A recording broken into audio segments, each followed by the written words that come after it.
Saya nak tanya lah, ada tak contact lens yang boleh tahan lama? Tahan lama macam mana tu? Tahan lama dalam seminggu tu ke? Sebab saya dah 3 hari tak buka contact lens. Saya malas.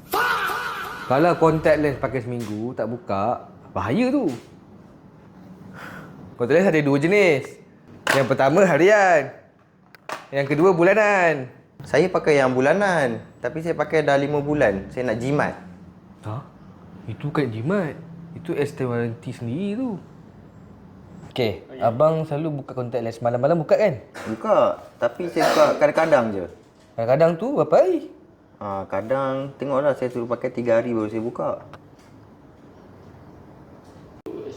Contact lens bukan skincare. Boleh pakai overnight. Oh, saya tahu. Hari kena buka. Sekarang mata saya merah sikit. Okey ke? Tadi kita check, mata abang bukan merah sikit.